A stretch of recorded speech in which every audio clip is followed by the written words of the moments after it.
नमस्कार दोस्तों, मार्कनी trading company में आपका स्वागत है। दोस्तों मैं कुलदीप सिंह राठौड़। दोस्तों पूरी दुनिया के अंदर चाय की प्रोडक्शन में भारत दूसरे नंबर पे आता है। चीन के बाद भारत दूसरे नंबर पे आता है। भारत के अंदर दोस्तों आसाम और डुआर्स की चाय बहुत प्रसिद्ध है। डुआर्स से मुख्य रूप से आसाम और पश्चिम बंगाल की चाय बहुत प्रसिद्ध है। डुआर्स जो है वो पश्चिम बंगाल का, नेपाल और भूटान का जो बॉर्डर वाला जो इलाका है, जो सीमावर्ती जो इलाका है, उसे डुआर्स कहते हैं। डुआर्स की चाय अपनी खुशबू और बेहतरीन स्वाद के लिए बहुत जानी जाती है, बहुत प्रसिद्ध है। दोस्तों पूरे भारत के अंदर आसाम, पश्चिम बंगाल के अलावा कई राज्यों में चाय का प्रोडक्शन होता है, जिनमें मुख्य रूप से है तमिलनाडु है, केरल है, हिमाचल प्रदेश है, कर्नाटक है, त्रिपुरा है, अरुणाचल प्रदेश है, कुछ भाग उत्तराखंड और बिहार का है, सिक्किम है, मणिपुर है, मिजोरम है, मेघालय और नागालैंड में भी चाय का प्रोडक्शन होता है। लेकिन दोस्तों तो आसाम और पश्चिम बंगाल की जो चाय है वो पूरी दुनिया के अंदर उसका एक्सपोर्ट होता है और वो बहुत प्रसिद्ध है। आसाम में भी अलग अलग एरिया हैं जहाँ पे चाय होती है। मुख्य रूप से जो रीजन है अपर असम है, कछार है, और कई इलाकों की चाय जो बहुत प्रसिद्ध है आसाम के अंदर, जिनमें है डिब्रूगढ़ है, तिनसुकिया है, शिवसागर है, जोरहाट है, गोलाघाट है, सोनितपुर है। ये कई जगह हैं जहाँ पे असम की चाय होती है।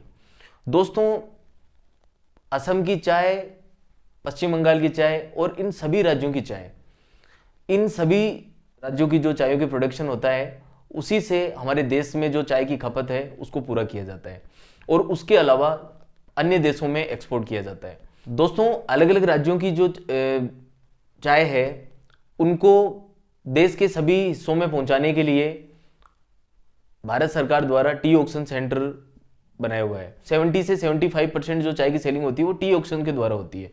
उसके अलावा जो 25 से 30% जो चाय बचती है वो प्राइवेट के द्वारा सप्लाई की जाती है, मतलब अलग अलग राज्यों में पहुंचाई जाती है। टी ऑक्शन के अंदर अलग अलग टी ऑक्शन सेंटर है, जैसे एक गुवाहाटी के अंदर है, सिलीगुड़ी में है, कोलकाता, कुन्नूर है, कोयम्बटूर है, कोचीन है। ये 6 ऑक्शन सेंटर हैं जिनके माध्यम से चाय को वितरित किया जाता है, अलग अलग राज्यों में पहुंचाया जाता है। दोस्तों आसाम की जो चाय है वो अपनी खुशबू और अपने स्वाद के लिए पूरी दुनिया में प्रसिद्ध है। आसाम की चाय का स्वाद और उसकी खुशबू उसे एक अलग ही पहचान देती है।